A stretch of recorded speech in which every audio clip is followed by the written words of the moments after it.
bibliothèque, encore pas cet après-midi. Ça me fait plaisir de vous accueillir pour cette dernière rencontre d'auteurs en après-midi pour cette année.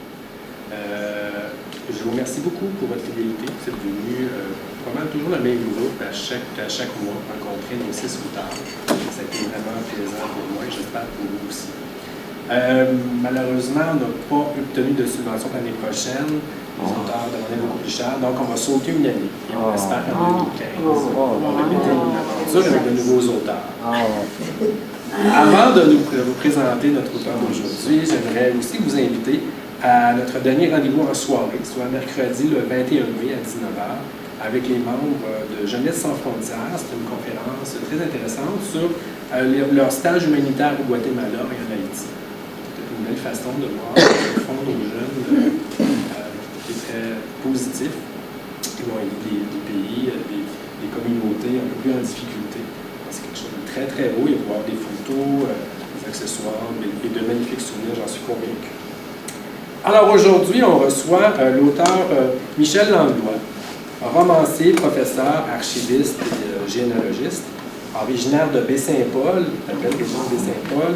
Michel Langlois a fait carrière comme généalogiste aux Archives nationales du Québec, auteur d'une vingtaine d'ouvrages sur la généalogie, dont le dictionnaire biographique des ancêtres québécois.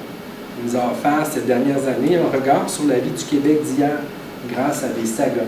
Je me suis la force de vivre, ce pays de rêve, un petit gars d'autrefois et les gardiens de lumière. Ça me fait plaisir de vous présenter cet après-midi, monsieur Michel Langlois.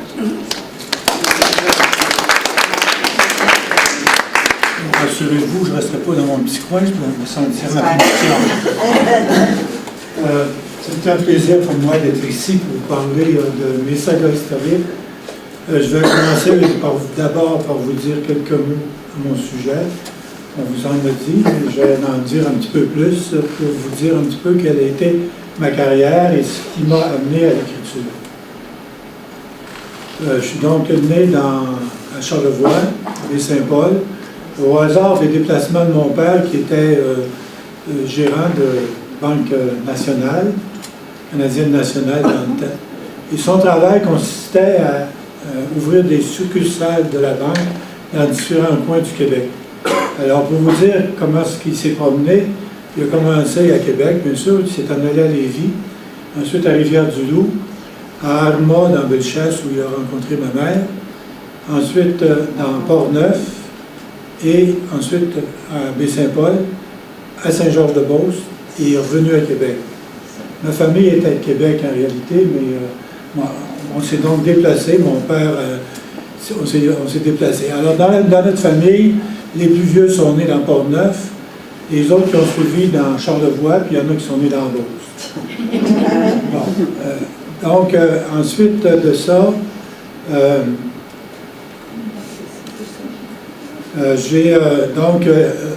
est demeuré dans Charlevoix, à Saint-Paul.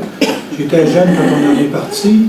On s'est en allé à Saint-Georges-de-Beauce et on est revenu à Québec où j'ai été pensionnaire au séminaire Saint-François de Cap-Rouge. Et c'est ce que je raconte dans Un petit gars d'autrefois, dans le 2e tome, le pensionnat.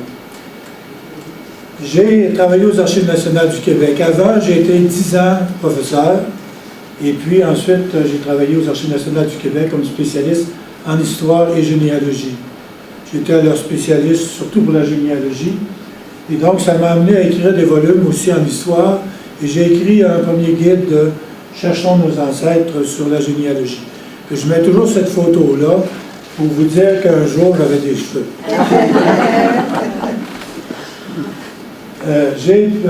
J'ai donc fait beaucoup de recherches dans le domaine de la généalogie et de l'histoire.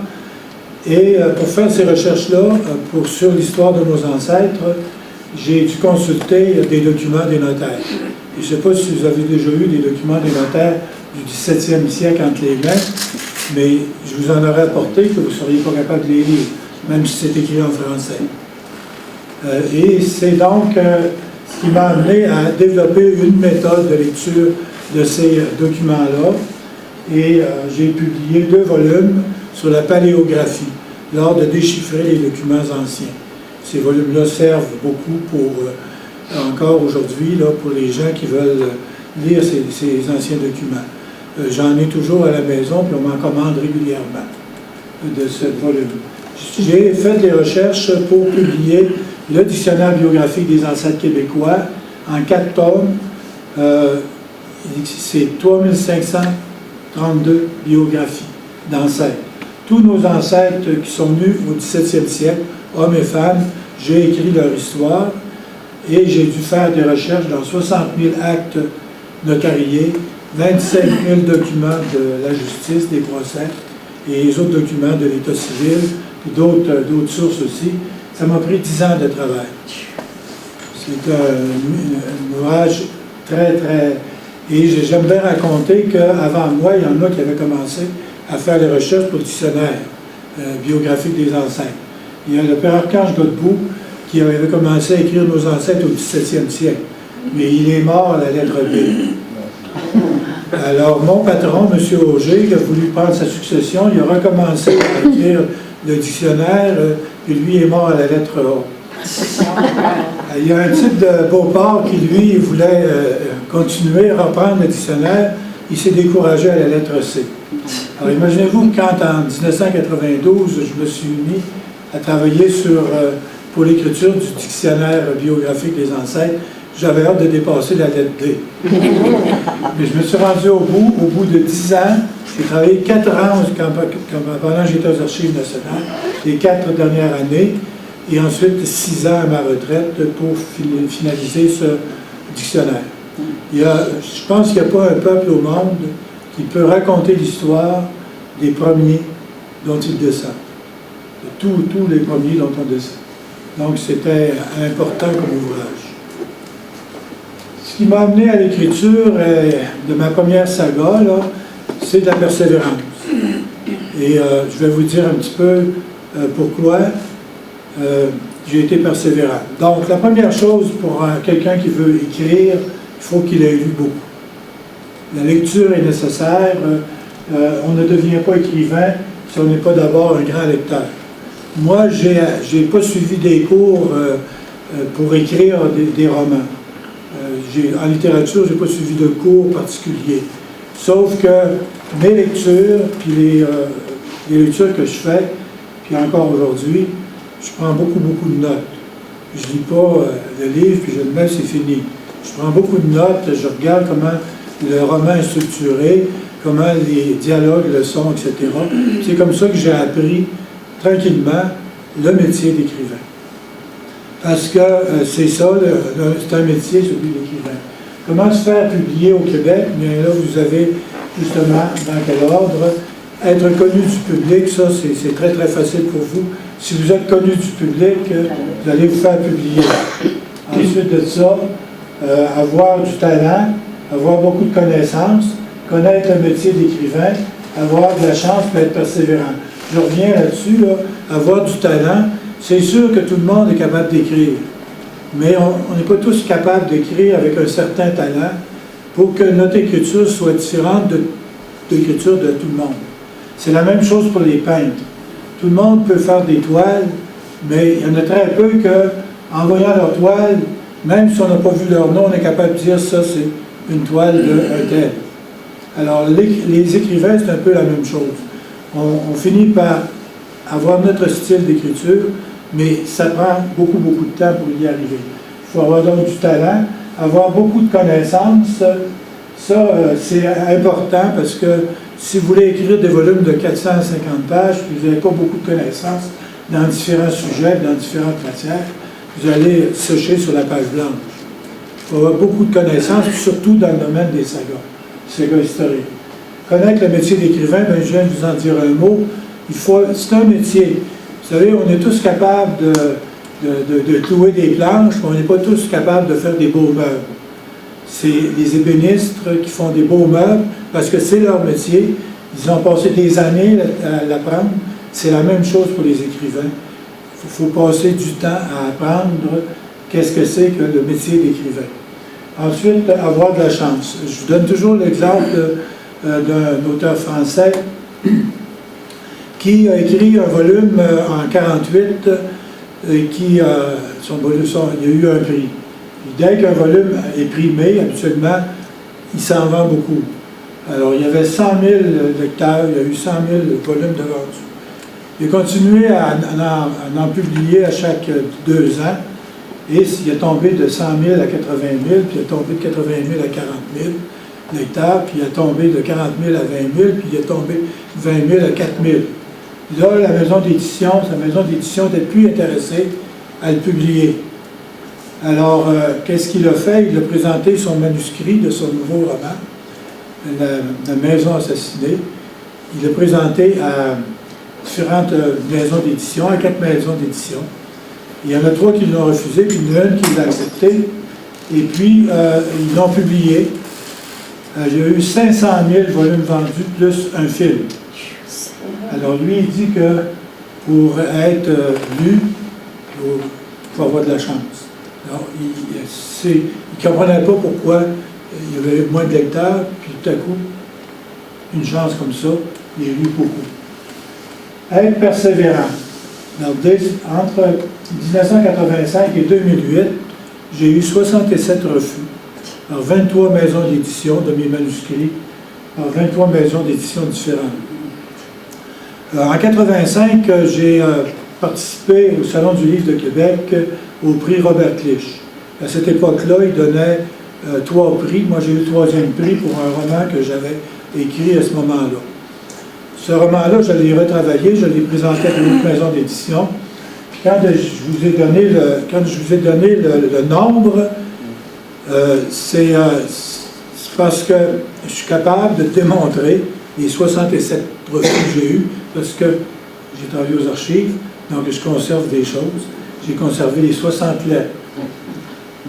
Mais c'est là que je vous dis qu'il faut être absolument persévérant, parce qu'entre 1985 et 2009, donc 2008, novembre 2008, où les éditions Ortubis ont accepté un de mes manuscrits, puis encore, ils m'ont dit on le publierait demain matin, mais il n'est pas assez long.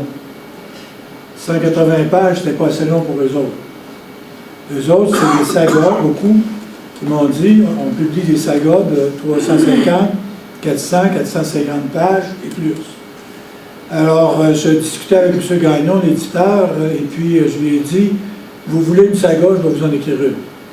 J'avais l'air un peu fantasme de dire ça, mais j'avais déjà en tête un petit peu ce que j'allais faire comme saga. Et c'est ce qui est devenu La Force de vivre. Je ne sais pas s'il y en a beaucoup de vous qui l'ont lu, cette saga, La Force de vivre.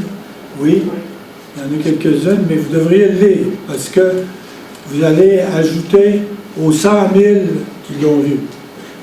Puis au Québec, quand on peut dire qu'on a publié et qu'il y a eu 100 000 volumes vendus de ces sagas, c'est un énorme succès.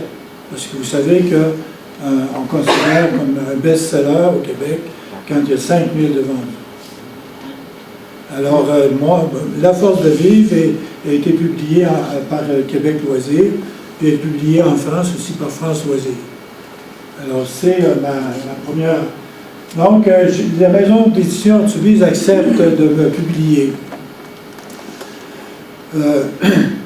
Le manuscrit que j'avais apporté, ça s'intitule La déchirure. Si vous avez lu Ce pays de rêve, ma deuxième saga, ça se trouve avec le 2e tome de ma 2e saga. Je ne l'ai pas... Quand j'ai parlé avec M. Gagnon d'écrire une saga historique, je n'ai pas pensé à travailler tout de suite ce manuscrit-là pour l'augmenter. Parce que je me suis joué un tour, c'est le personnage principal qui est du 17e siècle, qui raconte son histoire. Marcelin qui raconte son histoire. Donc, ce personnage-là est du 17e siècle. Il faut que je le fasse écrire comme un personnage du 17e siècle. Alors, je ne sais pas si vous le savez, mais quand j'écrivais un chapitre, après ça, il fallait que je m'assoie avec le dictionnaire de Petit Robert à côté, et puis là, que je vérifie les mots que j'avais employés pour voir si ce mot-là existait au 17e siècle ou pas. Alors, c'est de même que je me suis rendu compte, j'ai fait des listes longues de même de mots qui n'existaient pas au 17e siècle, que j'avais employés. Alors, il fallait que je change le mot en question. Je vous donne des exemples. Je vous donne un exemple en particulier qui est bien particulier. Le mot incontinent.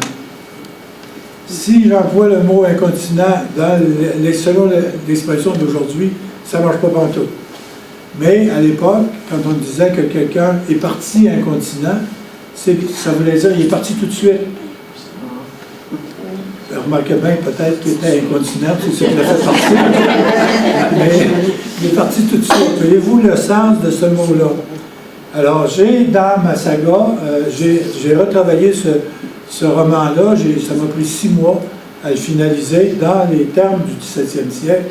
J'ai été chercher des mots exprès dans les glossaires du 17e siècle, des beaux mots que j'ai fait passer dans les phrases que j'ai écrites exprès.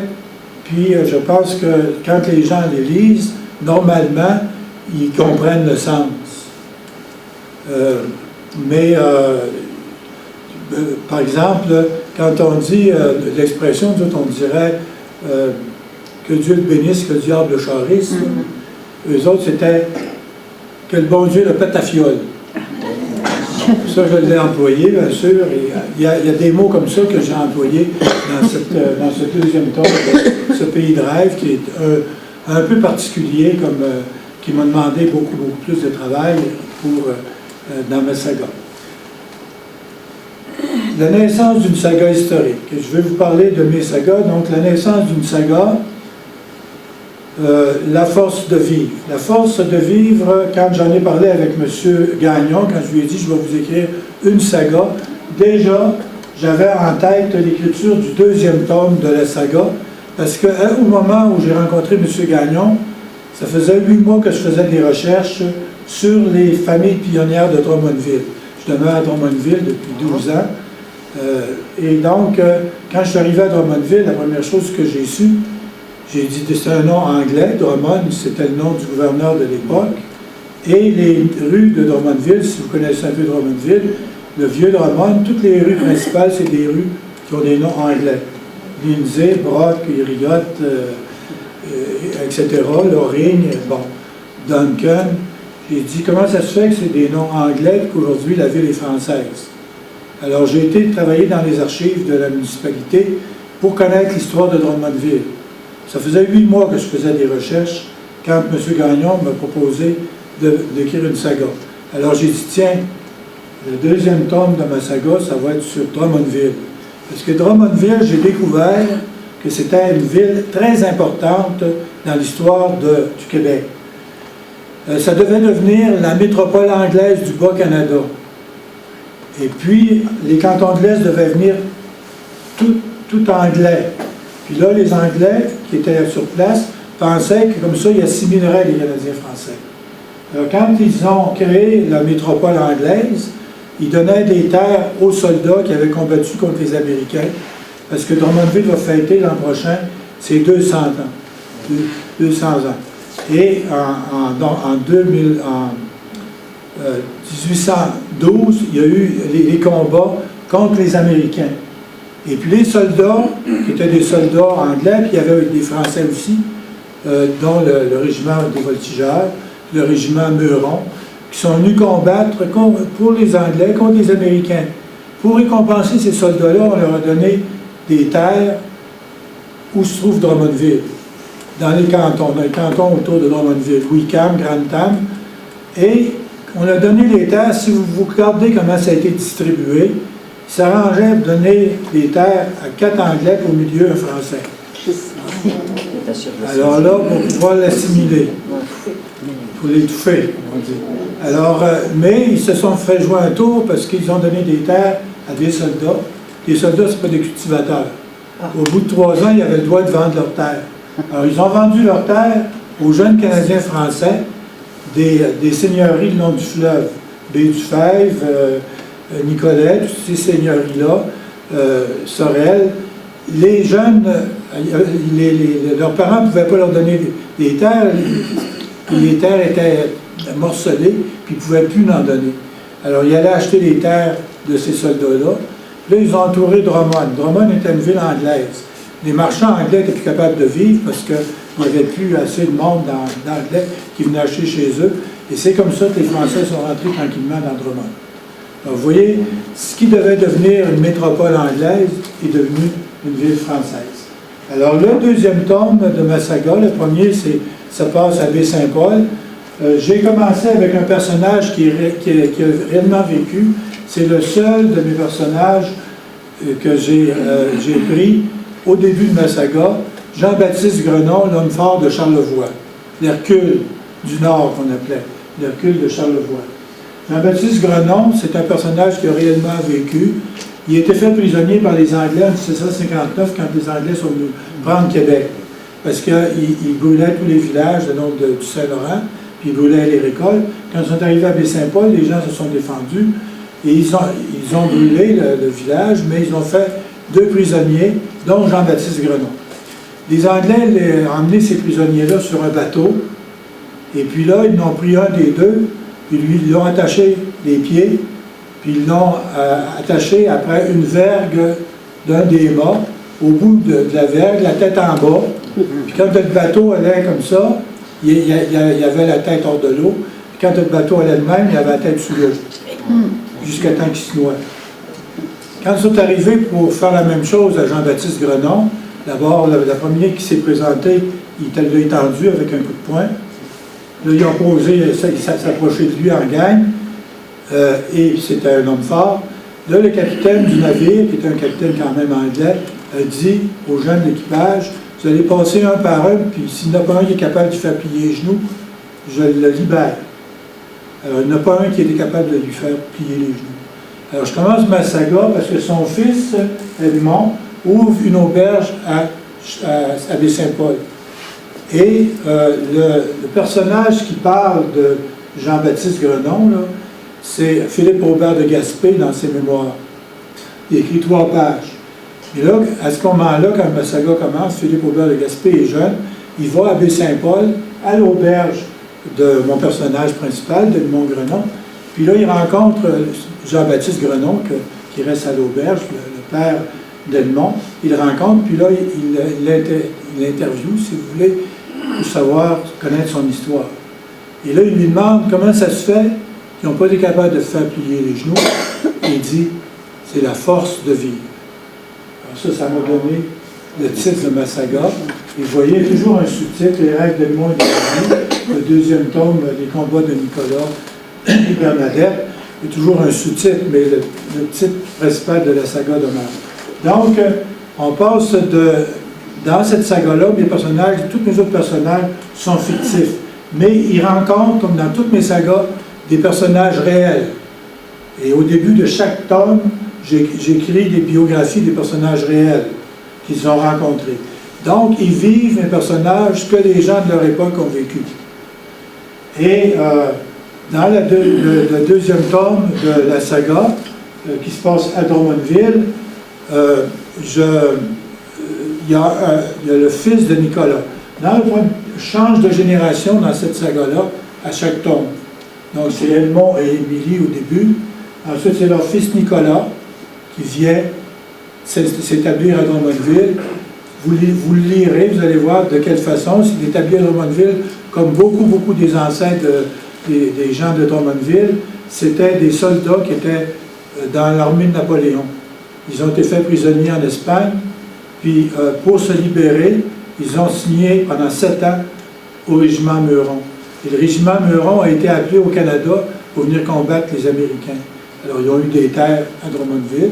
Alors, mon personnage, Nicolas, va aller en France. Il va aller comme soldat de Napoléon, puis il va avoir tout ce trajet-là. Il revient donc à Drummondville. Il s'établit à Drummondville. Là, je raconte l'histoire, et à travers son histoire, il y a la fusion du Haut et du Bas-Canada, et aussi la Confédération qui arrive. Et c'est un de ses fils qui, je ne vous dis pas pourquoi, il est obligé de partir de Drummondville. Il ne peut pas rester à Drummondville. Donc, son père, qui a une terre à Baie-Saint-Paul, il l'envoie se faire oublier à Baie-Saint-Paul. Donc, il s'en va sur la terre de son père à Baie-Saint-Paul, puis là, qu'est-ce qui arrive? Il se marie, il a des enfants, mais sa terre ne produit pas assez. À un moment donné, il va dans les chantiers du côté du lac Saint-Jean, puis dans le bout de Métabetchouane, puis là, il se rend compte que la terre, là, produit beaucoup. Alors, il décide d'amener sa famille de Baie-Saint-Paul jusqu'au lac Saint-Jean pour fonder le village de Métabetchouan. Le troisième tome de ma saga, ça c'est le volume que j'avais écrit en 1985, qui s'intitulait Métabetchouan. J'ai tout simplement retravaillé tout ça pour en faire le troisième tome de cette saga.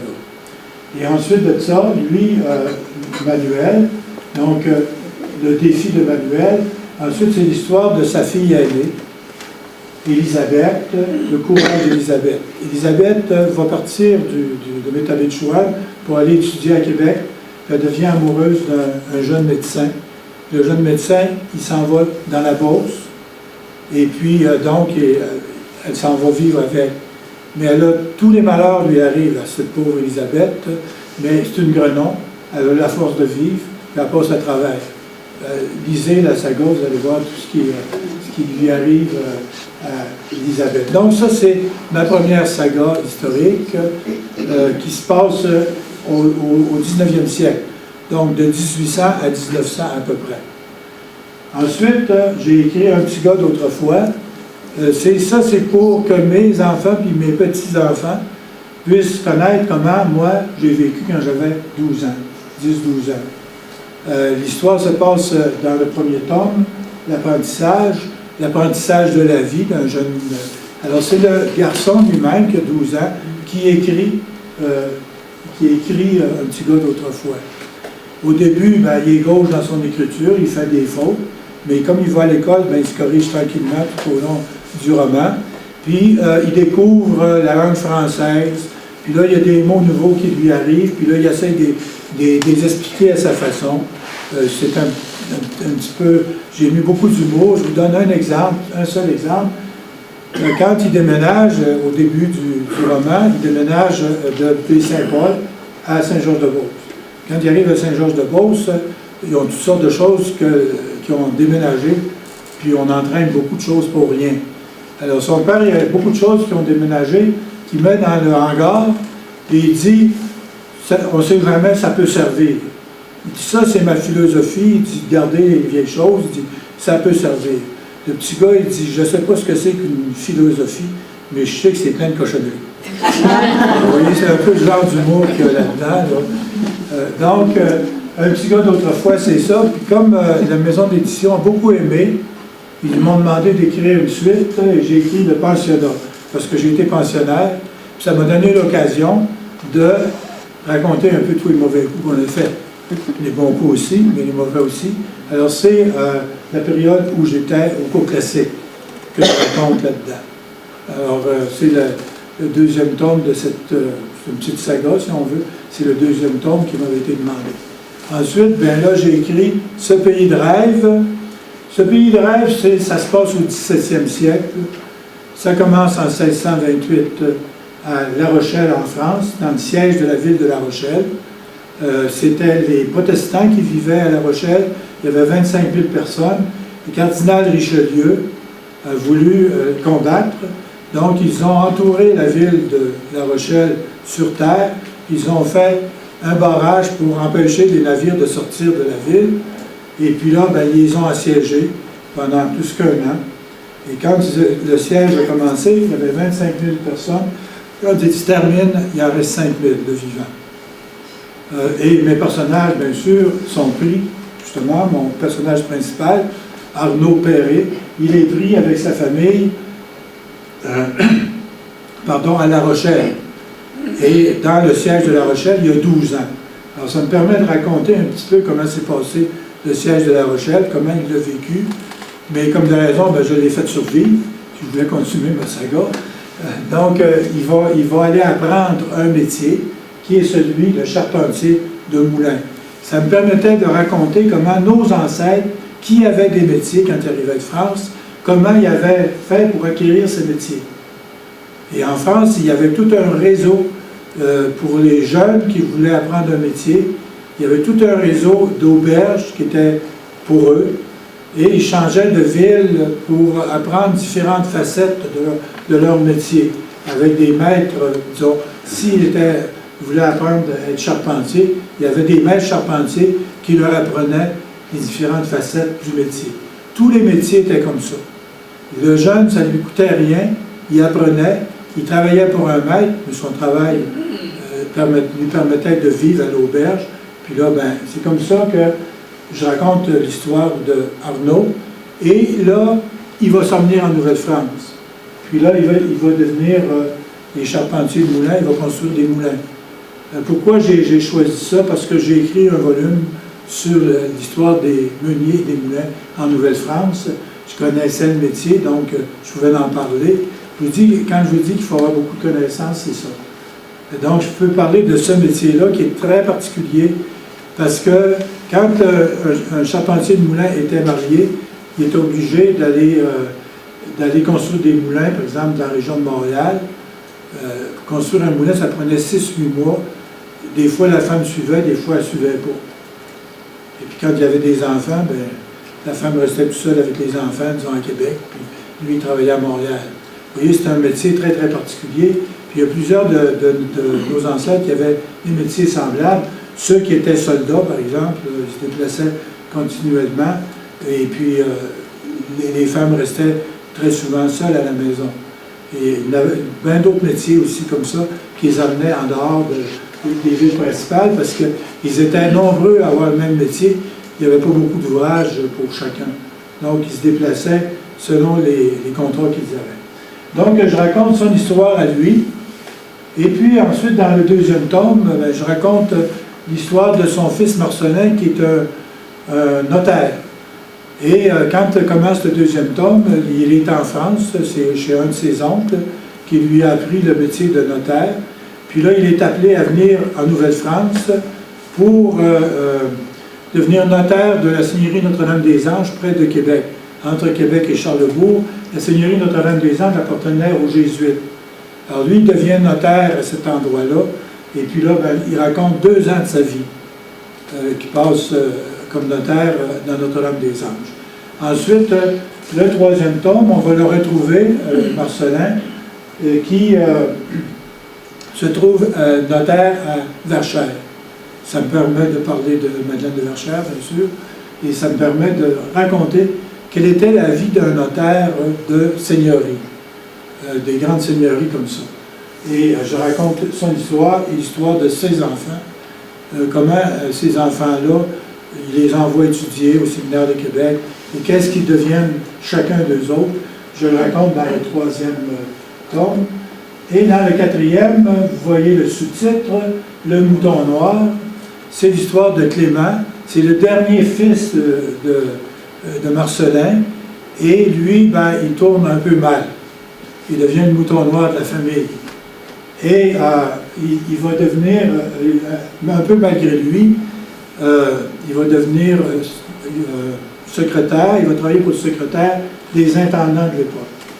Et les intendants de l'époque, il y en a un qui était honnête, il y en a 2 qui étaient malhonnêtes. Il a travaillé pour un qui était malhonnête au début, il a travaillé pour un qui était honnête, puis pour le dernier pour lequel il a travaillé, c'est Bigot, l'intendant Bigot. Alors, je ne sais pas si vous connaissez l'histoire de l'intendant Bigot, mais comme je dis toujours, les commandites de Jean Chrétien, c'est de la petite bière à côté de ce jeu. Et là, c'est là qu'on se rend compte que l'histoire se répète. Parce qu'à cette époque-là, il achetait tout le monde, il s'est enrichi sur le dos des gens de cette époque-là. Il a fini par avoir un procès. Il a procès à la commission Charbonneau. Il a fini avec sa bande par avoir un procès en France.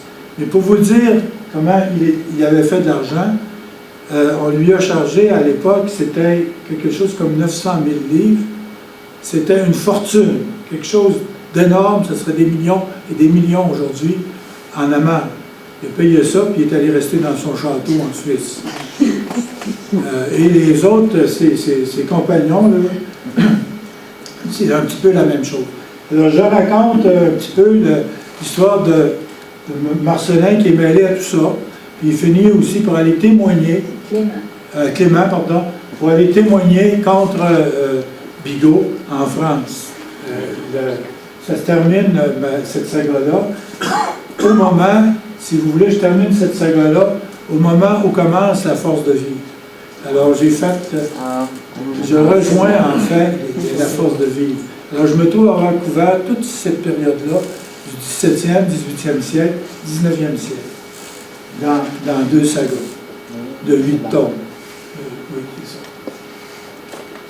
Bon, les éléments nécessaires pour une saga, ben, ça me permet de vous parler justement de celle qui est en train d'être publiée, Les Gardiens de la Lumière. Je vais vous dire un petit peu comment ça m'est arrivé de penser d'écrire sur Anticosti. Quand je travaillais aux Archives nationales à Québec, je dis toujours avec un beau terme du 17e siècle, on m'a engagé comme généalogiste, mais j'ai été diverti en beaucoup d'autres choses. Ce n'était pas toujours divertissant le travail que je faisais. Mais le terme du 17e siècle, être diverti, c'est changer, si vous voulez, nous mettre dans un autre domaine que celui. Alors donc, j'ai à un moment donné été responsable, ça j'ai beaucoup aimé cette période-là, 5 ans, des archives photographiques, des Archives nationales à Québec. On avait 3 millions de photos à classer. Il y avait différents fonds. Et dans ces fonds-là, il y avait le fonds Livernois, qui est un des gros photographes de Québec. Et tout à coup, un jour, en travaillant dans le fonds Livernois, je tombe sur les photos de la Villa Meunier à Anticosti. Là, je ne connaissais rien de l'histoire d'Anticosti à ce moment-là. Mais je tombe sur ces photos-là, j'ai dit, mon Dieu, qu'est-ce que c'est ça? Une villa comme ça, en 1900, à Anticosti. J'ai dit, je vais essayer d'en connaître davantage. Puis là, j'ai appris... Non, attends, non. Elle est trop loin. Oui, il va trop vite. Je vois ces photos-là, puis là, j'ai dit, je regardais un petit peu qu'est-ce que c'est l'histoire d'Anticosti. Et là, j'apprends que Anticosti a été acheté par Henri Meunier, le chocolatier français, et que son gérant, Georges Martin Zédé, a été là pendant une vingtaine d'étés. En réalité, il y allait là 6 mois, le gérant de l'île, et puis il écrivait tous les jours son journal. Alors, son journal, c'est pas bien intéressant à lire. Il marque aujourd'hui j'ai fait ci, on a fait ça, puis quand il allait à la pêche, on a pogné tant de saumon, etc. Donc, il raconte un petit peu, mais ce qui avait d'intéressant dans ce journal, c'est que lui, il faisait ses photos, puis il les collait dans son journal. Alors, son journal, c'était plusieurs cahiers, et puis, moi, j'étais responsable de la photo. Alors, j'ai dit, je veux voir le journal de Georges Martin Zédé. On m'a dit, il n'est pas accessible avant telle année. Je ne me souviens pas de l'année, mais en tout cas, normalement, je ne pouvais pas le consulter. Et comme je savais qu'il y avait des photos dedans, j'ai pris ce prétexte-là pour dire, il faut qu'on voit les photos, puis il faut qu'on les sauvegarde. C'est des photos qui datent de 1895, 96, 97, à chaque année. Si on les laisse dans ces cahiers-là, ils risquent de s'effacer et on va toutes les perdre. Alors, ils m'ont autorisé à lire, c'est-à-dire à prendre le journal et aller reproduire les photos en question. Mais moi, j'en ai profité pour lire puis prendre des notes. Alors, j'avais un bon dossier chez moi que j'avais serré depuis ce temps-là. Là, je vous parle de 1982. Il y a 3 ans, on va déjeuner avec un de nos amis à Drummondville. Il me parle d'Anticosti.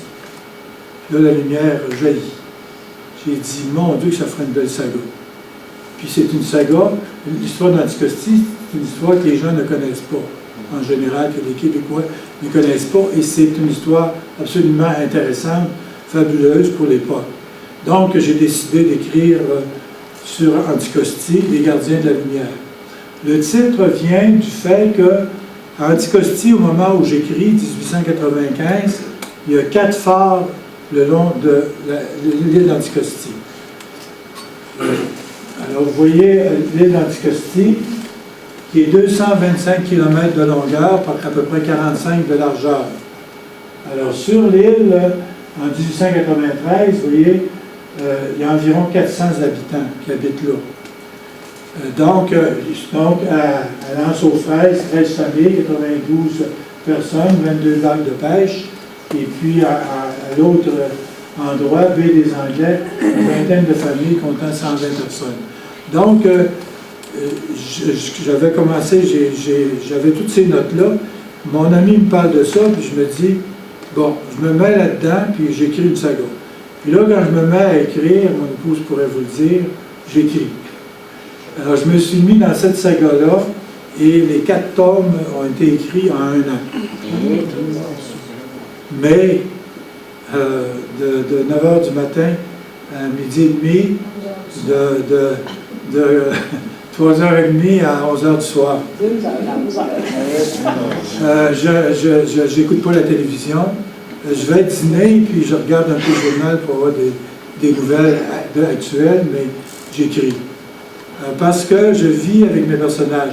Vous, là, quand vous lisez une saga, un premier tome, vous passez peut-être 7-8 heures, 10 heures, dépendant de la vitesse avec laquelle vous lisez.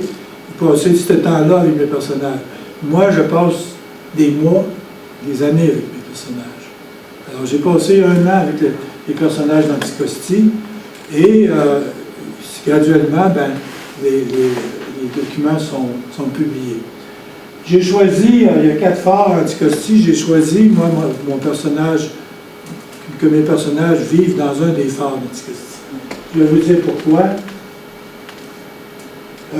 Bon, pourquoi qu'Anticosti, c'est intéressant comme saga? D'abord, c'est une île, c'est un milieu fermé.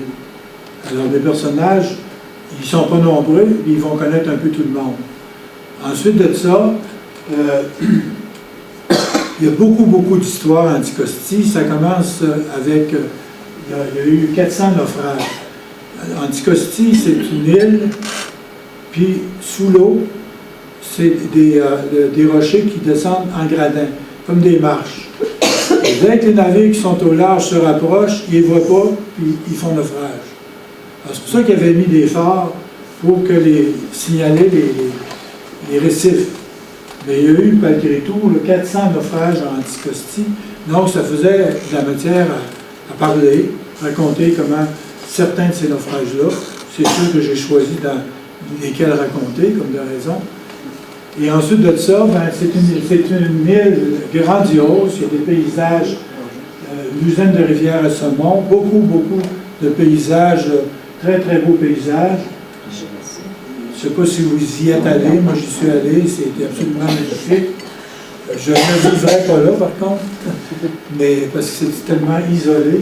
Mais pour les gens qui aiment beaucoup la nature, qui aiment la chasse, la pêche, c'est l'endroit. De l'histoire, il y a beaucoup d'histoires. L'île avait été donnée comme une seigneurie à Louis Joliette. Alors, Louis Joliette a été le premier seigneur d'Anticosti. Et sur l'île, il y a un monument. C'est cette immense pierre-là qui est le monument qu'ils ont mis en hommage à Louis Joliette, le premier seigneur de l'île d'Anticosti. Donc, moi, ça me permettait de revenir un peu en arrière dans l'histoire pour faire connaître un petit peu l'histoire d'Anticosti au moment où Joliette était le seigneur. Il y a des légendes aussi. Gamache, le sorcier de l'île. Gamache, il est enterré à l'île et juste son corps a été déplacé, je ne sais pas combien de fois. On pourrait faire pratiquement une saga sur l'histoire de Gamache. Bon, ils ont fait un monument qui est tout récent sur Louis-Olivier Gamache, qu'on appelait le sorcier de l'île d'Anticosti. Il y a toutes sortes de légendes à son sujet. J'en parle un petit peu dans ma saga. Et ce personnage-là, juste pour vous raconter un fait réel dans sa vie, c'est qu'à un moment donné, il part à la chasse, il laisse sa femme avec les 2 enfants. Une petite fille de 6 ans, puis son petit frère de 3 ans. Il les laisse à la maison, puis il part à la chasse à l'automne. Et puis, pour revenir à peu près peut-être dans 8 jours. Au bout de 3 jours, la mère était assise dans sa chaise, elle fait venir la petite fille, elle lui demande un verre d'eau. La petite fille apporte de l'eau. Là, elle dit à sa petite fille, elle dit, là, je ne veux pas que vous fassiez de feu dans le poêle tant que votre père ne sera pas revenu. Elle dit, je ne veux pas que vous sortiez de la maison tant que votre père ne sera pas revenu, et elle meurt. La petite fille, elle, il y avait des biscuits qui étaient restés dans la cuisine, puis il y avait un cadenas sur le garde-manger. Elle n'a jamais été capable d'ouvrir le garde-manger, et puis ils ont mangé, elle a donné des biscuits, puis ils ont bu de l'eau à son petit frère. Ils sont restés 8 jours avec leur mère assis sur une chaise dans le milieu de la place avant que leur père arrive. Et quand leur père est arrivé, il a enterré son épouse et puis il a fait planter par les enfants 2 arbres au-dessus de la tombe de son épouse. Ça, c'est un fait réel de la vie de Gamache. Mais il y a toutes sortes de faits, de légendes autour de ce personnage-là, et j'en parle justement dans la série. Bon, il y a beaucoup de... En Anticosti, ce qui est intéressant, c'est que les gens qui vivent là peuvent se nourrir. Il y a beaucoup de phoques, il y a beaucoup en abondance. Il y a du saumon en profusion. Il y a aussi du homard. Je vous parle du homard. Meunier a exploité le homard. Ils en attrapaient 500 000 chaque été. Et le plus gros qu'ils ont pêché au début pesait 25 livres. Il a été exposé dans... Ils ont fait un petit musée à l'époque à Port-Meunier, puis ce homard gigantesque était exposé dans le musée en question. Il y avait tout ce qu'il fallait comme poisson à manger, la morue, il fallait aller à la pêche, hareng, truite, etc. Il y avait des canards et des oiseaux de rivage qui passaient à l'automne, donc ils pouvaient chasser, avoir leur nourriture, garder de la nourriture pour les... Puis il y avait l'habitude d'aller chercher les œufs des goélands. Ça remplaçait les œufs de poule. Alors ils se nourrissaient beaucoup avec les œufs de goélands, il y en avait des milliers. Il y avait tous les petits fruits aussi pour se nourrir, pour faire des confitures et ces choses-là. Ensuite, une chose qu'il faut toujours dans les sagas, une chose particulière, c'est de connaître réellement le contexte de l'époque. Alors, pour Anticosti, il faut savoir une chose, c'est qu'il y avait très peu d'animaux sur l'île. En 1895, quand la saga commence, la faune particulière, vous avez les renards roux. Ça, c'est une espèce. L'eau noire, une autre espèce. La martre, qui chasse, la loutre, et une petite souris des bois. Et puis, comme mammifère, et aussi le renard noir et argenté. Comme mammifère, à part d'une chauve-souris, c'est tout ce qu'il y avait sur l'île d'Anticosti. Alors, je ne cherchais pas des porc-épics, des moufettes, des ratons laveurs, des écureuils, des couleuvres, des crapauds, des grenouilles. Il n'y a rien de ça. Alors, si dans ma saga, j'écris que quelqu'un a vu passer un écureuil, je viens de commettre une bévue, parce qu'il n'y en avait pas en Anticosti. Alors, voyez-vous, il y en a, le castor, ça a été introduit, le chevreuil, dont on parle tant pour Anticosti, il a été introduit par M. Meunier. Et aujourd'hui, il y en a beaucoup trop. Ça a tout changé, la flore de l'île d'Anticosti. Ils sont mal pris avec ça. Il reste juste des épinettes noires et des sapins. Parce que tous les feuillus, les chevreuils les mangeaient. Et il n'y a plus d'eau. Parce que les eaux mangeaient des petits fruits, et un petit peu la même chose que les chevreuils.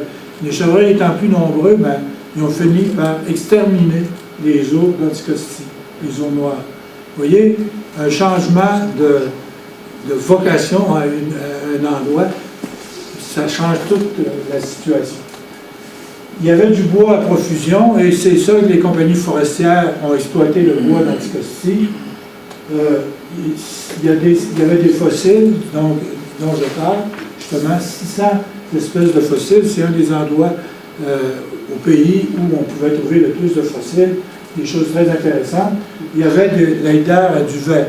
Ça leur servait pour leurs matelas et pour leurs oreillers, de chercher les plumes. Et dans ma saga, bien sûr, les enfants vont aller chercher les plumes. Et vous voyez, ces personnes-là qui vivaient sur l'île, ces familles-là, c'était des gens qui étaient bien là, qui étaient heureux là, et puis qui pouvaient survivre en masse, qui qui chassaient à leur guise, qui pêchaient à leur guise, qui faisaient très bien vivre leur famille. Vous voyez, des familles comme ça, vous en aviez, là. Remarquez que ta mère, elle en a des bras. Bon.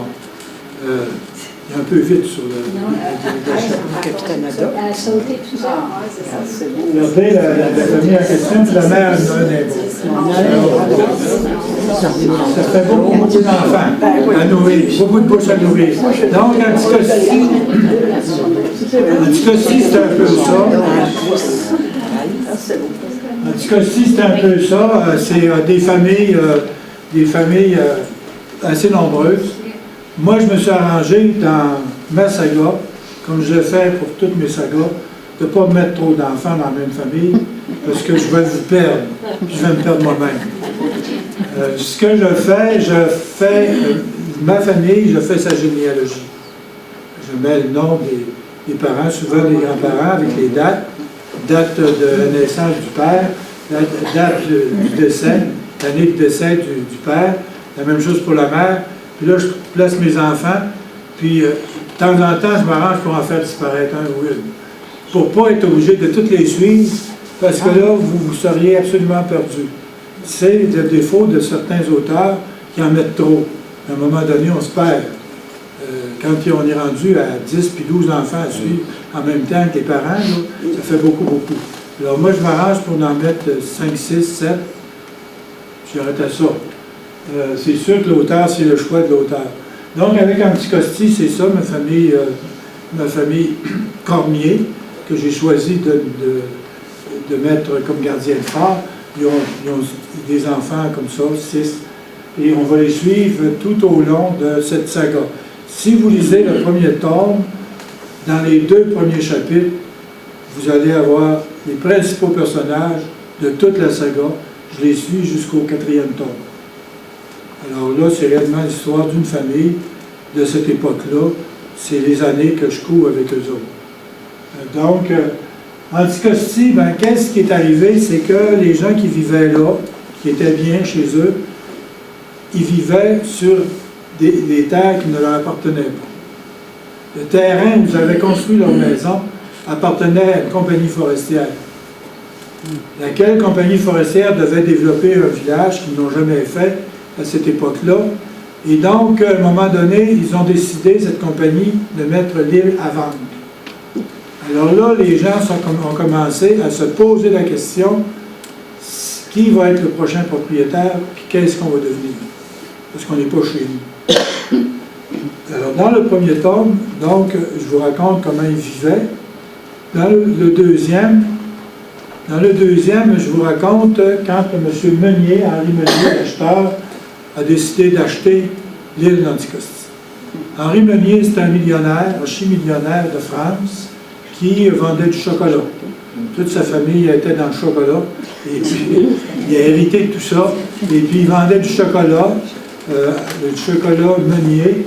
Regardez, le chocolat Meunier, c'est une de leurs annonces. Donc quand vous parlez à des Français de Meunier, ils savent qui c'est. C'était eux autres. Alors, lui, il décide donc d'acheter l'île, puis avant, il était sérieux, avant d'acheter l'île, il a décidé d'envoyer des gens, des Français comme de raison, pour explorer toute l'île d'Anticosti, qui est 225 km de long, pour voir les richesses qu'il y a là. Parce que lui, il voulait exploiter l'île pour faire de l'argent avec. Alors, il envoie toute une gang, puis là, il y a des rapports qui sont corrects, puis là, il décide d'acheter l'île. À la fin de décembre 1895, il va acheter, ou au début de janvier, il achète l'île d'Anticosti, 125 000 $. C'était quand même de l'argent pour le port. Donc, oui. Alors, là, il met Georges Martin Zédé comme gérant, comme directeur de l'île. Georges Martin Zédé, regardez le bain, là. Ça, c'est son air naturel.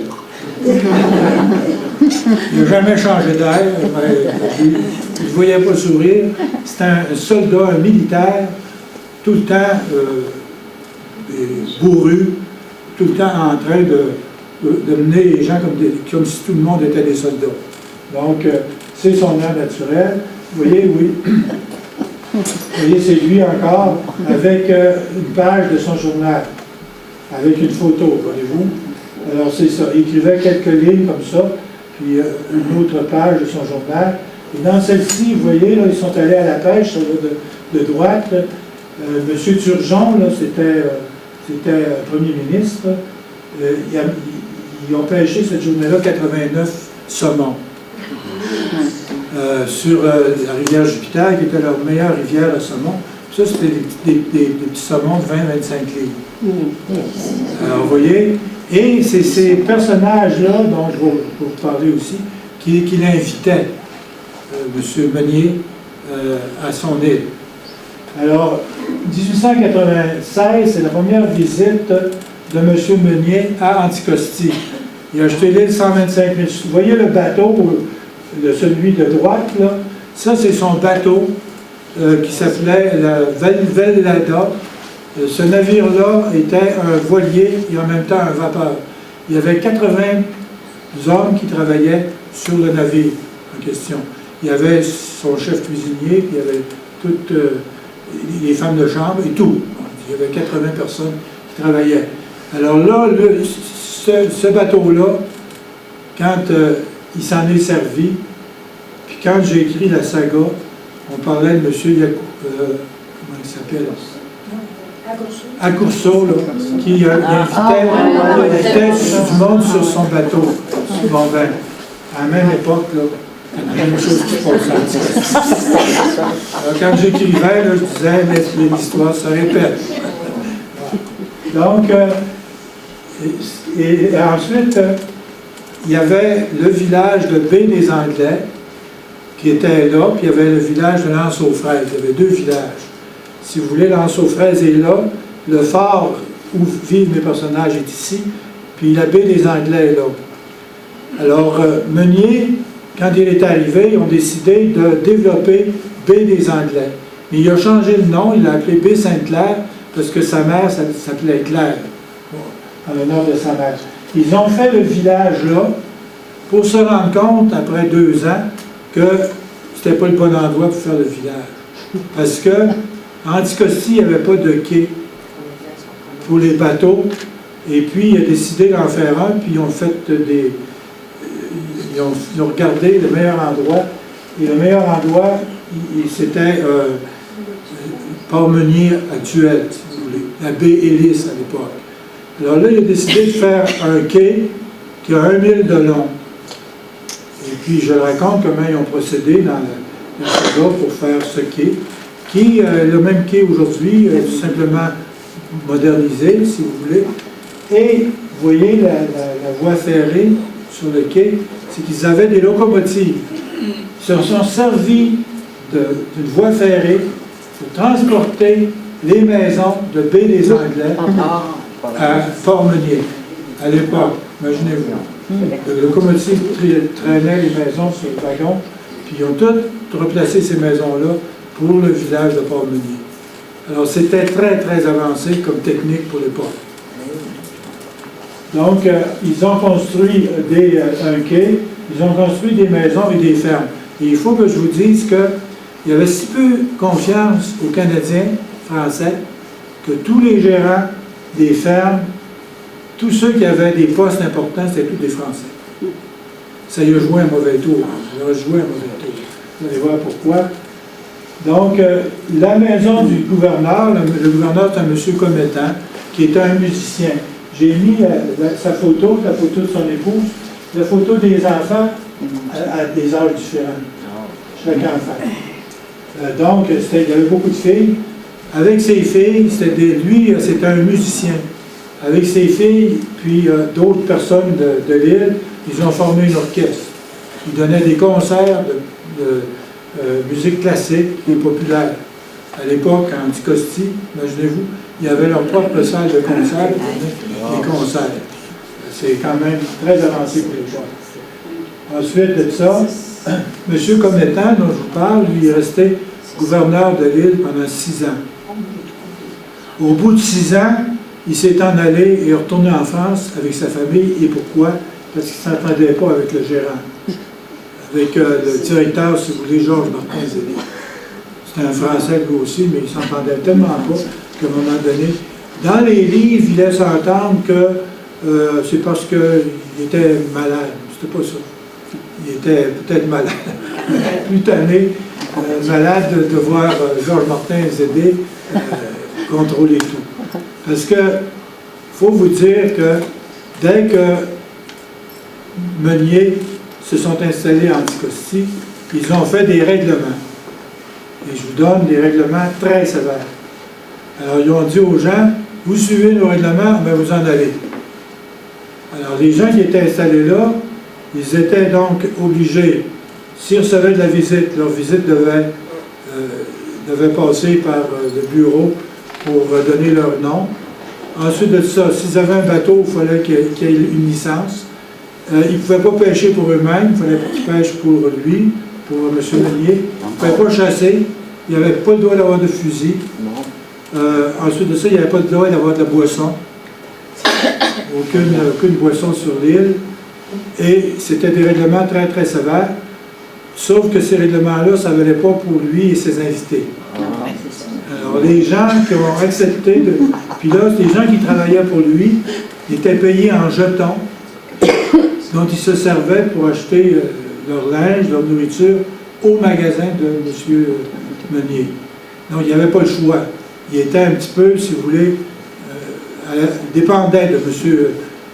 Meunier, et il y en a beaucoup qui ne voulaient pas dépendre de personne, parce que c'était des gens qui avaient été indépendants. Donc, tranquillement, il a vidé un peu l'île d'Anticosti de ses habitants. Par contre, l'été, il engageait des gens à Québec, jusqu'à 2500 personnes, qui venaient travailler à Anticosti pour lui, dans le bois, au homard de riz, là, pour le pêcher le homard, le pêcher la morue, etc. Il y avait des gens qui travaillaient pour lui. Donc, vous voyez comment est-ce que c'était important. Le docteur Schmitt, je vais vous en dire un mot, c'est que quand on écrit une saga, il faut se documenter beaucoup, beaucoup pour connaître le contexte de vie de ces gens-là. Alors, le docteur Schmitt, le premier médecin de M. Meunier, c'était en même temps un savant qui a fait le tour de l'île d'Anticosti et qui a écrit sur tout ce que l'île, de richesse que l'île possédait. Alors moi, j'ai lu son volume, très intéressant, peut-être un peu aride à lire, mais ça nous permet de voir qu'est-ce qu'ils ont voulu exploiter. Et je vais vous dire une chose, on est en 1897, il dit qu'il y a du pétrole sur l'île d'Anticosti. Alors là, on entend parler du pétrole d'Anticosti aujourd'hui comme si c'était quelque chose de nouveau. Ça fait longtemps qu'on sait qu'il y en a. Il y avait le curé, l'église, le curé Boilly, et le curé recevait son salaire de M. Meunier. Donc, le curé ne pouvait pas parler contre M. Meunier. Et l'instituteur et l'institutrice, la même chose. Alors, vous avez ensuite la ferme Saint-Georges. La ferme, c'était donc un Français qui dirigeait les fermes. Ils ont eu deux fermes, la Ménardière et la ferme Saint-Georges, dirigées par des Français. Ensuite, l'île devait rapporter, pour M. Meunier, lui, il voulait que son île rapporte. Lui, il est allé seulement que 6 fois dans sa vie à l'île. Lui, c'était un peu comme son terrain de jeu. Quand il allait là, il allait à la pêche, puis il amenait des invités, puis il allait à Québec, il était reçu au Château Frontenac, et puis il venait avec des invités à Anticosti. Ces invités-là, c'était le premier ministre, c'était le lieutenant-gouverneur, c'était le gouverneur général, etc. Il les amenait, puis là, il y avait des fêtes, il recevait à son hôtel, à sa villa. L'exploitation, donc, ils ont exploité la pêche beaucoup, le bois, après ça, la homarderie, ils ont fait, comme je vous dis, ils pêchaient 500 000 homards par été. Et c'est lui, M. Meunier, qui était le premier à penser de pêcher, de garder les homards vivants, puis de les vendre à des restaurants, comme à New York, à Boston et à Montréal. Alors on en voit aujourd'hui des vivants. Cette chose-là vient de M. Meunier, le premier à avoir pensé à ça. Ensuite de ça, vous avez l'élevage des renards. Ils ont élevé des renards argentés. Ça n'a pas très, très bien marché, les renards. Ensuite, il faisait la chasse aux phoques. Puis ça, j'en parle dans ma saga, là, vous lirez qu'est-ce qui se passe exactement avec les phoques. Les loisirs, ben, il y avait la musique avec leur fanfare. Et puis, la chasse et la pêche. Et je vais vous dire quelque chose là-dessus. À un moment donné, il y a eu un règlement. Les gens n'avaient plus le droit d'avoir de chiens sur l'île d'Anticosti. Alors, il y a un type qui descend d'une famille d'Anticosti qui nous a envoyé un email, ou un courriel, si vous voulez, à propos de la couverture Les Gardiens de la Lumière, le tome 2. Il y a 2 chiens. On voit la villa, Meunier, puis il y a 2 chiens tout près. Alors, il a dit, c'est un anachronisme, il ne devrait pas y avoir de chiens. Là. Et moi, lui ai répondu, le règlement valait pour les gens, il ne valait pas pour M. Meunier, autour de son auberge. Et la preuve, vous voyez, ils sont allés à la chasse à l'eau, regarder les chiens. Alors j'ai répondu, puis j'ai dit, regarde telle chose, il y a des chiens sur les photos. Et les chiens appartenaient donc à M. Meunier et aux gens qui travaillaient pour lui. La chasse au canard et la pêche au saumon, ça c'était, regardez les saumons, on en voit comment ils en pêchaient. Il n'y avait pas de limite. Ils en pêchaient des journées qui faisaient des pêches miraculeuses au saumon. Après ça, il patinait, il faisait de la course, il y avait toutes sortes d'activités comme ça. Et là, vous voyez le plan de la Villa Meunier. La Villa Meunier, c'est un plan qui a été dessiné. C'était un peu une villa qui ressemblait à des, si vous voulez, des châteaux plus scandinaves que autres. Alors, vous voyez ici, avec le plan, les différentes pièces. C'était une immense villa. Ici, ils ont fait une verrière en forme de fleur de lys. La plus haute partie de l'édifice avait 80 pieds de haut. Et vous voyez toute la villa. Là, c'est l'arrière qu'on voit. Et cette image-là, on s'est servi pour faire la couverture du 2e tome de la saga. Donc, la Villa Meunier lui, il a reçu ce monde-là.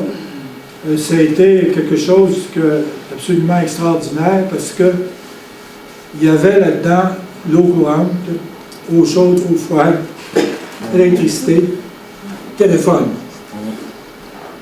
Et le téléphone sur l'île, à ce moment-là, il l'avait dans les différentes chalets qu'il construisait pour la pêche. Comme là, de sa villa, il pouvait appeler au phare, les différents phares en particulier, il y avait le téléphone, puis il pouvait appeler dans les chalets où était son personnel. Par exemple, quand il y avait de la visite, comment ça allait, il pouvait leur téléphoner.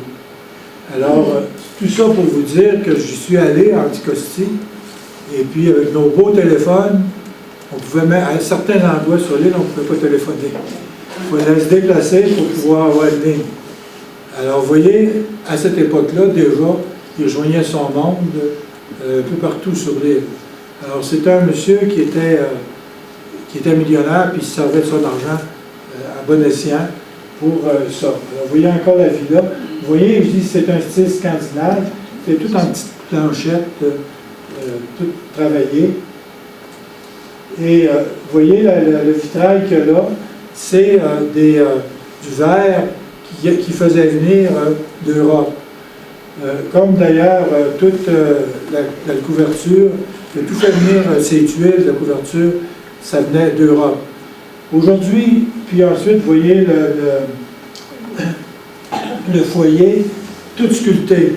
Il y avait des sculpteurs qui ont demeuré là, qui ont fait de la sculpture pendant 1 an dans cette villa. Et il y avait aussi des lustres, il y avait toutes sortes de beaux meubles. Alors ça, c'est donc, regardez, on voit des sculptures justement en haut ici. Il y avait au-dessus de la salle principale, il a fait venir des têtes de cerfs. Il aurait pu prendre des chevreuils d'ici, mais il les a fait venir de France pour pouvoir en mettre tout le tour dans le haut de cette pièces. Les Gardins, il a reçu, ça c'est Gaston Meunier, le successeur d'Henri. Il a reçu un président des États-Unis, M. Deneroux, de la compagnie forestière, Laumert Gouin, qui était premier ministre du Québec. À tous les étés, il recevait le gouverneur général qui venait avec sa famille sur 2 cuirassés du gouvernement du Canada. Et puis il les recevait pendant une semaine et demie. Et il recevait le ministre des Pêcheries. Et une fois que M. le ministre des Pêcheries avait été reçu, il retournait à son bureau, puis il remplissait une formule pour dire que M. Meunier était le seul autorisé à pouvoir faire pêcher ces gens 3 000 autour de l'île de Anticosti. Alors c'était des faveurs comme ça. C'est ça qui en a besoin.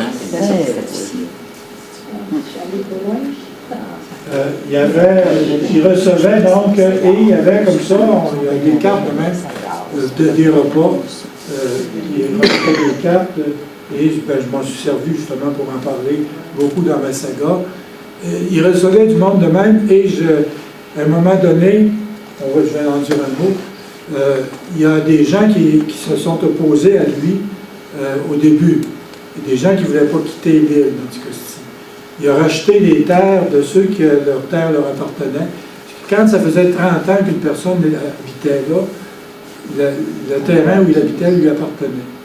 Alors, il a racheté ces terres-là. Par exemple, la baie des Anglais, ça appartenait à un groupe de 6 personnes, lesquelles ne vivaient pas au pays. Il a acheté ça pour 6 000 $. Et c'était donné à l'époque, mais il a réussi. Alors, il a racheté comme ça, tranquillement, toutes les terres qu'il a pu, sauf celles où il y avait des phares. Parce que les terrains où sont les phares appartenaient au gouvernement fédéral. Il n'a jamais été capable de les acheter. Et à chacun de ces phares-là, les gens qui habitaient là, il y avait leur propre cimetière. Et à un moment donné, Georges Martin-Zédé a voulu aller déterrer les morts de ces cimetières-là pour les emmener dans un cimetière sur l'île. Les gens s'y sont opposés.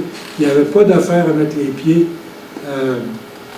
vis-à-vis des terrains qui appartenaient. Alors là, il a fait mesurer les terrains, pour savoir exactement où étaient les terrains qui appartenaient au gouvernement fédéral.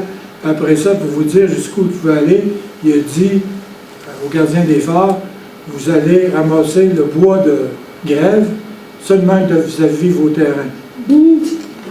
Alors, je le raconte aussi dans ma saga, ces choses de même. Bon, vous voyez ce personnage-là, c'est des gens de l'île qui étaient complètement à l'autre bout de l'île, qui n'ont pas accepté la venue de M. Meunier. C'était des protestants qui venaient de Terre-Neuve. Ils s'étaient établis là. On disait d'eux autres que c'était des gens qui étaient un peu malhonnêtes et puis qui attiraient les navires pour les faire échouer. Ils mettaient des lumières, puis attiraient les navires sur l'île, ils faisaient échouer, puis ramassaient toute la cargaison. Ils n'étaient pas aimés beaucoup, mais ils étaient à 220 km des autres, si vous voulez, à l'autre bout de l'île. Ils vivaient là, et là, M. Meunier a décidé de les mettre à la porte, parce qu'il n'avait pas le droit de vivre là. Ça ne faisait pas 30 ans qu'il était là. Alors, il a fait un procès, puis le procès a eu lieu à la Malbaie, et ces personnages-là se sont défendus avec leur ministre protestant. Ça a été tellement fort que ça a été dans les journaux à travers tout le Canada, ça a été même dans les journaux anglais.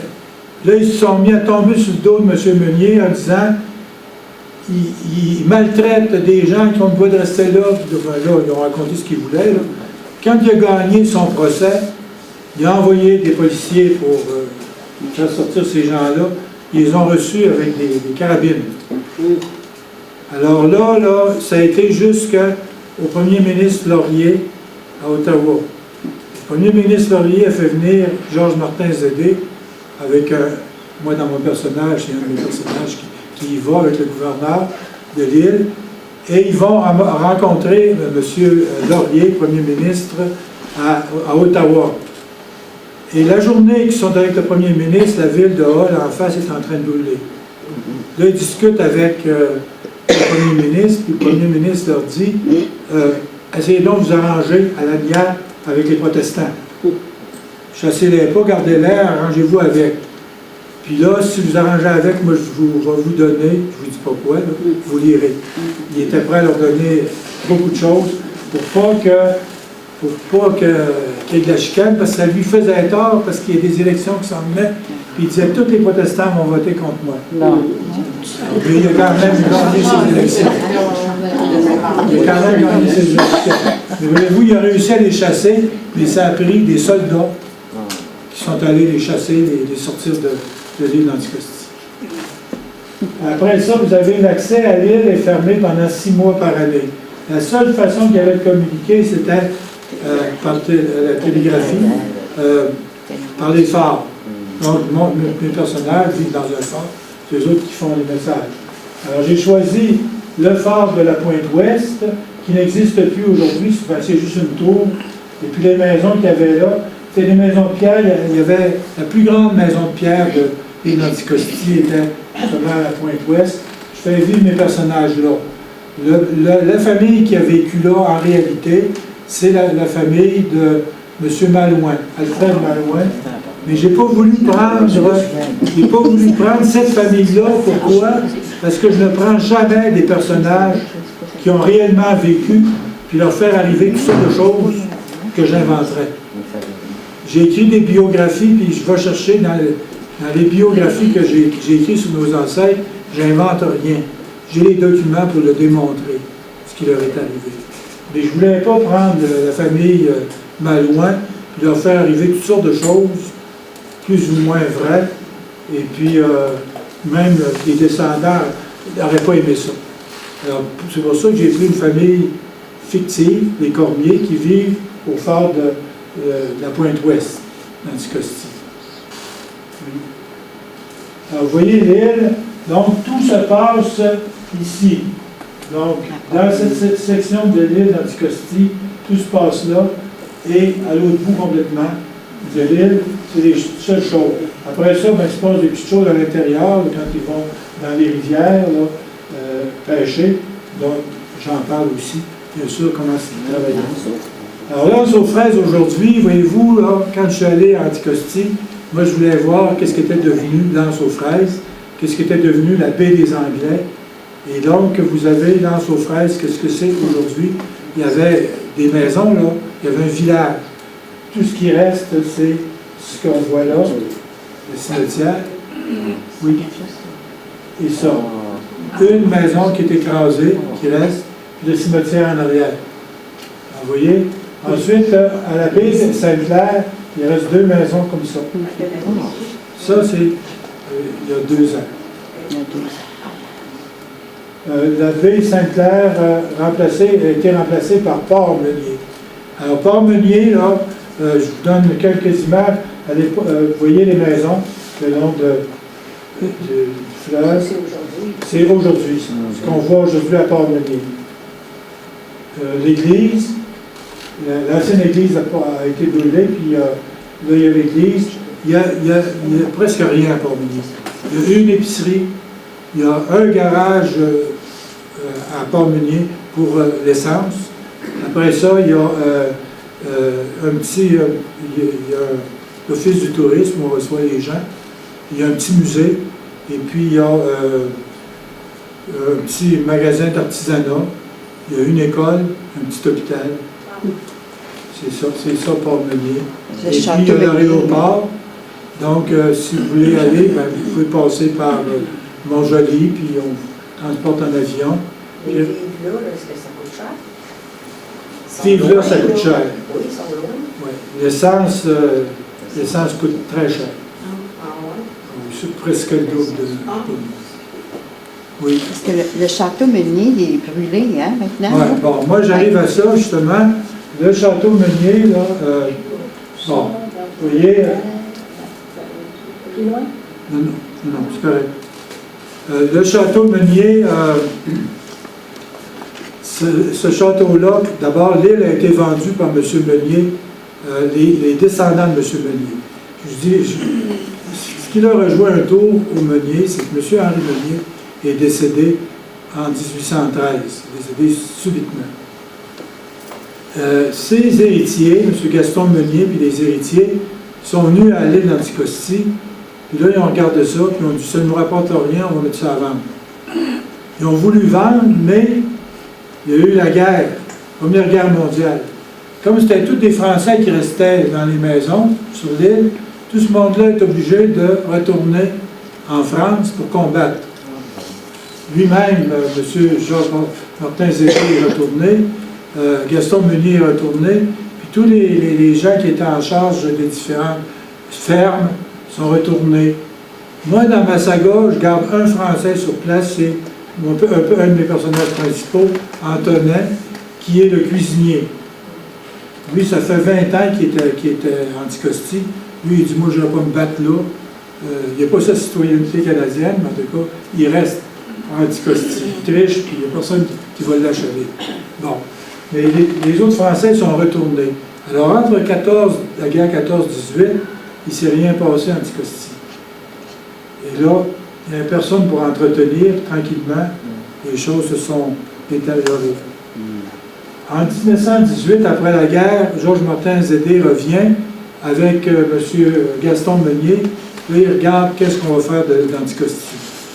Meunier, il dit, on va vendre, mais en attendant de vendre, parce que ça ne se vendra pas demain matin, on va développer à l'embouchure de chaque rivière, on va construire des camps pour recevoir des touristes pour la pêche au saumon. C'est ce qu'ils ont fait. Ils ont construit des camps à l'embouchure des rivières à saumon. Ils recevaient des touristes. Un touriste américain, regardez à l'époque, un salaire des gens à l'époque, c'était 10 $ par mois. Okay? Un Américain qui venait pour la pêche, ça lui coûtait 1000 $ pour le mois. Alors, vous voyez un petit peu. Et donc, ils ont développé l'aspect touristique de l'île de cette façon-là. Et c'est aujourd'hui toujours ce qui existe. En 1926, ils ont vendu à une compagnie forestière qui se sont reformés, qui ont formé la Consolidated Bathurst de M. Desmarais. Et ils ont exploité le bois pendant un certain temps. Et puis là, ça marchait plus ou moins.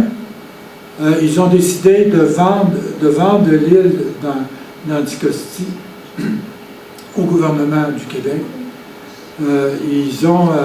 Meunier, lui, a vendu 6 millions l'île d'Anticosti aux forestières.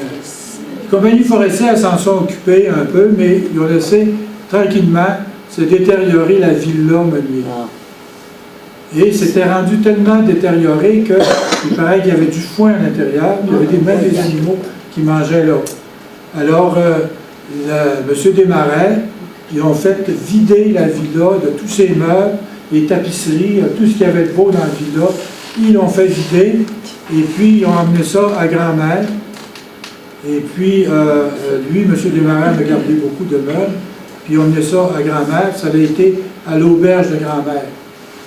Et le propriétaire de l'auberge de grand-mère avait eu 1 million de subvention de M. Chrétien pour garder son auberge ouverte. Mais il a mal manœuvré et à un moment donné, il était en train de faire faillite. Ils ont sorti tous les meubles de l'auberge puis il a mis le feu dedans. Mais il avait fait la même chose à Anticosti en 1953 quand ils ont vu que c'était dangereux éventuellement que si le feu prenait, que l'auberge, que la villa Meunier brûle, puis que ça fasse brûler la forêt à Anticosti, ils ont mis le feu volontairement dedans. Alors, moi, je vous raconte, je termine ma saga justement avec ça.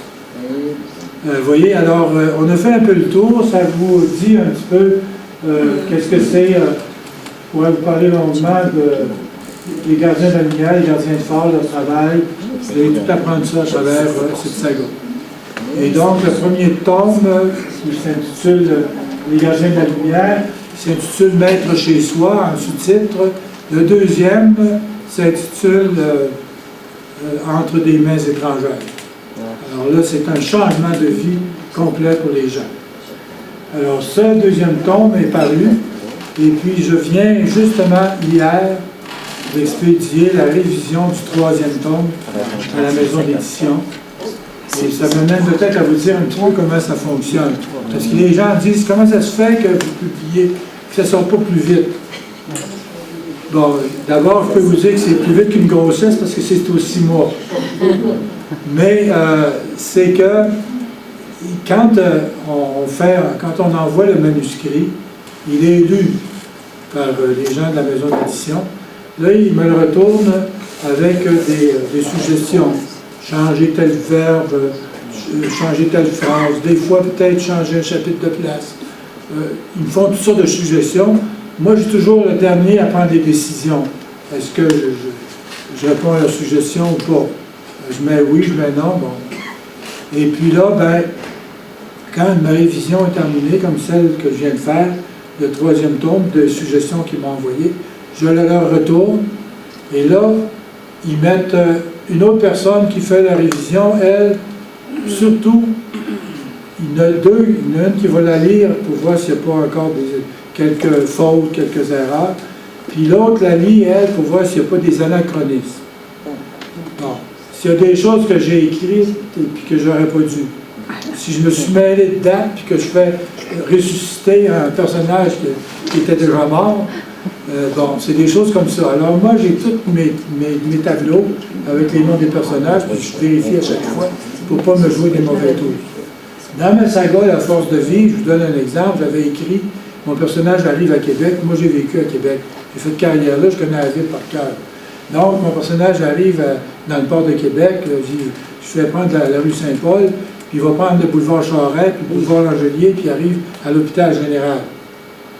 Puis là, ben, en me relisant, je pense à ça, puis je dis, boulevard Charest, c'était-tu le boulevard Charest à l'époque? Et puis, c'était-tu rue Langelier? Bon. Fait que là, je travaille toujours avec des cartes d'époque. Donc, c'était pas le boulevard Charest, c'était la rue des Fossés. C'était pas le boulevard Langelier, c'est la rue Saint-Ours. Alors, j'ai corrigé.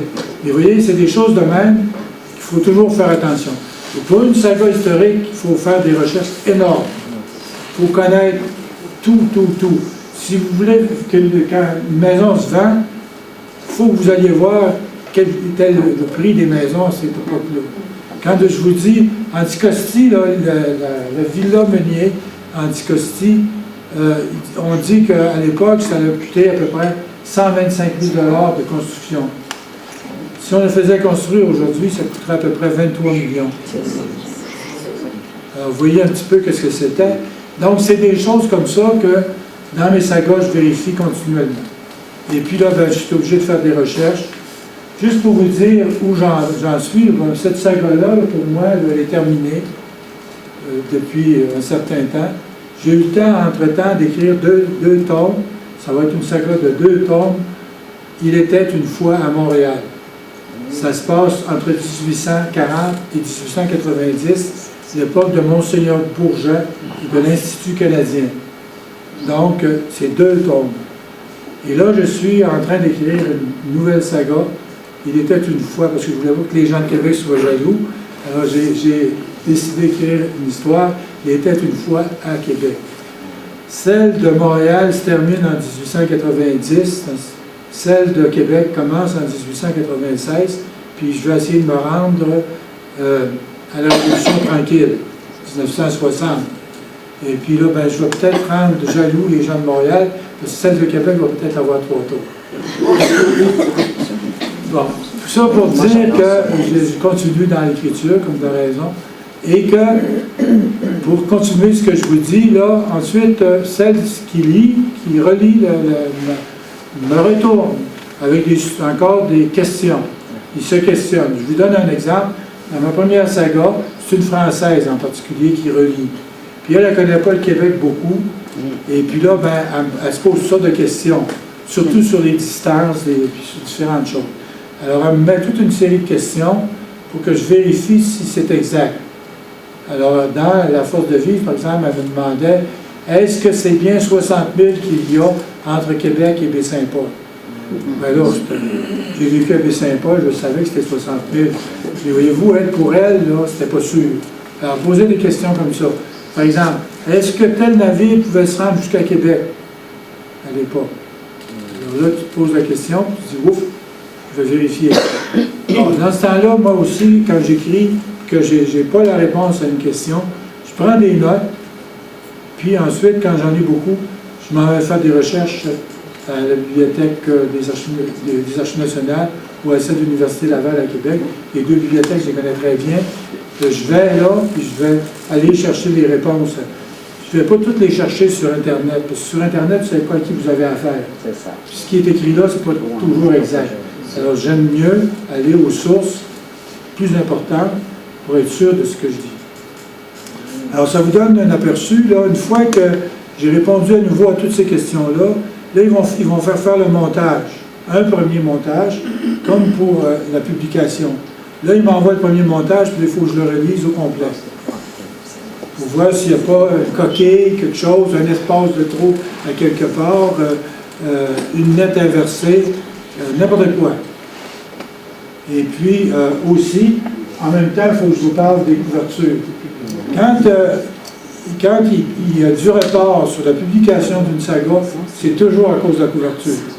Alors moi, M. Massicotte, qui est le peintre qui fait la couverture de cette saga-là, j'ai reçu hier le croquis de la couverture du 3e tome, qui est très beau. Je l'ai reçu hier en noir et blanc, et là, il va le faire en couleur.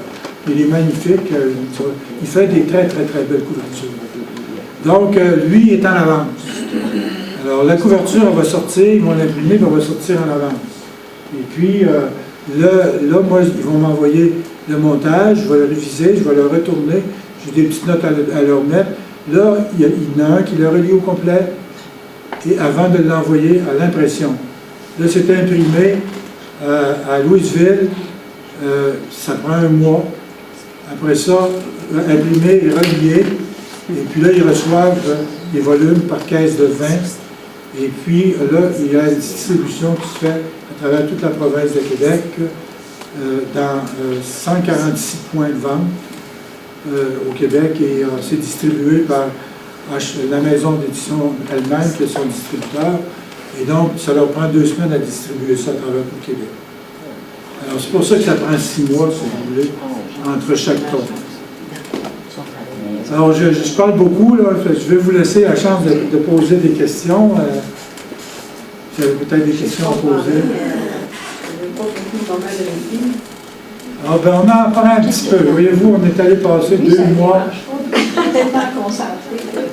On est allé passer 2 mois en Espagne, comme on fait. On passe 2 mois d'hiver en Espagne, puis je vous dis qu'on vous a plaint.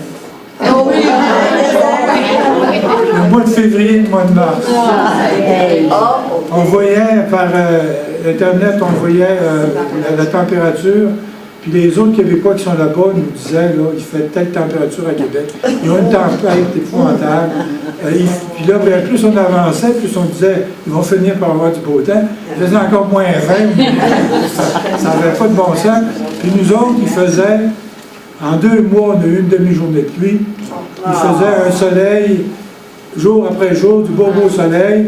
Ça se tenait entre 13, 15 la nuit, 20, 24, 25, 28. Juste à marcher le long de la mer, on a grillé.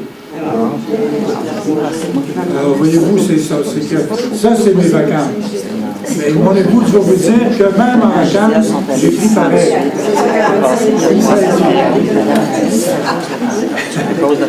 Mais c'est vrai que j'écris, mais je prends beaucoup moins de temps. De toute façon... 11 heures par jour. Oh non, même pas ça. Non, parce que là-bas, j'apporte, c'est sûr, mon ordi, mais j'écris, c'est parce qu'aussi j'écris tous les jours un journal. Il faut que je prenne le temps d'écrire un petit peu tout ce qu'on fait là-bas. Et puis donc, ça, je l'écris. Puis des fois, ben, il me passe quelques idées dans la nuit. Là, ben, je les écris pour ne pas les perdre. C'est un petit peu mon rythme de travail, si vous voulez. Je le fais pendant que je suis encore capable. Parce que j'ai la santé, ça me permet de me garder encore assez vif d'esprit. Autrement, ben là, je m'assoirais, je regarderais la télévision. Oh mon Dieu, là, vous allez dégénérer. Je vais dégénérer vite. J'écris parce que j'aime ça. C'est pour moi, c'est une détente. Je ne vois pas l'heure passer. Et puis, à date, j'ai pas eu de problème de la page blanche. Je m'assois puis j'écris. J'ai toujours des idées nouvelles. Je fais un plan général de ce que je vais écrire, puis après ça suit son cours. J'ajoute des chapitres, j'en enlève, je change de place, mais je ne fais pas un plan très précis, sauf pour mes personnages. Pour mes personnages, c'est très précis. Je sais à quel moment un tel ou une telle va mourir. Il faut bien faire disparaître tout le monde. À un moment donné, quand ils sont trop vieux, il leur arrive de quoi, on aime moins. Mais mes personnages, je les suis comme ça, un par un. Je sais tout le temps où je m'en vais avec. Alors, c'est le même que je travaille. Oui. Je voulais savoir, quand je viens de finir le secteur de la bière, M. Meunier, il est mort en quelle année? Il est mort en 1913. Henri Meunier, mort subitement. Il venait d'acheter le château de Chenonceau, sur la Loire. Ça lui appartenait. Je pense que même encore aujourd'hui, à la famille. Oui. Peut-être ça, les gardiens de la lumière. Ah bon, j'ai appelé ça les gardiens de la lumière parce qu'à Anticosti, les gens d'Anticosti, quand ils disaient, ils voulaient parler du phare de la pointe ouest, nord-ouest, ils disaient toujours la lumière de la pointe ouest. Donc quand ils parlaient des gardiens, ils parlaient des gardiens de la lumière. Alors, tous les gardiens de phare, c'était des gardiens de la lumière. Alors c'est ça qui m'a donné le titre de cette saga, les gardiens de la lumière. C'est eux autres qui gardent les phares en marche. Alors, c'est ça. Puis là, ben, vous voyez, sur la première couverture, c'est exactement le phare tel qu'il existait à l'époque de Meunier, parce qu'on a la chance d'avoir des photos de cette époque-là. Alors, on va chercher les photos, puis l'artiste, ben, lui, il fait son montage à partir de ça. Alors, et donc, déjà, il connaît le sujet de la 4e couverture, ça fait qu'il va la produire à temps. On n'aura pas de retard pour sa publication. C'est moi qui fais des suggestions, comme de raison, de possibles de couverture. Est-ce que c'est vous qui avez choisi l'illustrateur? L'illustrateur, c'est la maison d'édition. À chacune de mes sagas, on a changé. Ouais. Puis lui, M. Massicotte, là, qui fait les illustrations actuelles, ça faisait des années qu'il n'avait pas fait, parce qu'il gagne sa vie très bien avec ce qu'il produit, mais ils ont réussi à le convaincre. Parce que dans cette saga-là, ils lui ont dit qu'il va y avoir des paysages. Comme c'est quelqu'un qui fait beaucoup de paysages, puis des personnages, il a décidé de collaborer, puis on est très content de ce qu'il fait, parce que c'est magnifique ce qu'il produit. Et la maison d'édition Ortubise est renommée pour les couvertures de ces volumes. Ils choisissent toujours des artistes pour les produire. Comme je vous ai dit, la saga a été produite, la première, La Force de Vie, a été imprimée en France. Ça va très bien. Eux, ils ont imprimé 2 tomes ensemble. 1 et 2, puis 3 et 4. Et puis, ils ont leur couverture, eux autres aussi. Et là, je viens d'avoir la nouvelle. Ils vont publier cet été Ce Pays de Rêve, la 2e saga. C'est sûr parce qu'elle commence en France, donc ça les intéresse. Et puis imaginez-vous pour celle-là, ça va les intéresser de la publier à quoi ils sont reçus. Alors ça va très bien dans ce sens-là parce que ça amène beaucoup de lecteurs. Puis j'ai eu des très bons retours de la part de lecteurs français parce que ça les fait sortir de leur genre de saga, eux autres, qui portent sur les rois, puis sur les chevaliers, puis ces choses-là. Ça les met dans un autre monde complètement différent. Alors j'ai eu des très belles critiques par courriel, sur Internet, de la Force de Vie en particulier. Est-ce que vous changez le texte quand ça s'en va en France? Ça ne change pas du tout. Aucun changement. il les imprime tels quels. C'est le même texte, en fait, que la même impression. Là, sauf que les pages sont plus minces, puis ils peuvent en mettre Il y en a plus. plus là-dedans. Mais on ne change rien. Là. La seule chose qu'on aimerait, ben, c'est qu'un jour, des sagas soient traduites en anglais. Mais comprenez que Marché, ça coûte très cher, puis les sagas, ben, ils ne traduisent pas. Mais peut-être ça vaudrait. Moi, en tous les cas, ce que je vise en écrivant ça, c'est de permettre aux Québécois de pouvoir connaître un peu plus de leur histoire, mais à travers des romans.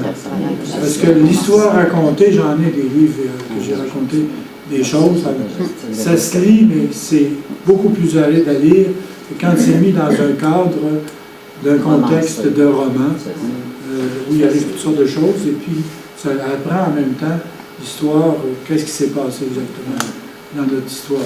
Puis comme nos gens, beaucoup ne connaissent pas notre histoire, nos jeunes en particulier, j'espère qu'à un moment donné, parce qu'il y a des critiques littéraires qui ont dit que ces volumes-là devraient être dans les écoles. dans les écoles. Oui, c'est le genre de Ça leur permettrait de connaître un peu des aspects de notre histoire. Alors, c'est ce que je voulais vous dire. Je vous remercie beaucoup de votre présence et de votre bonne attention.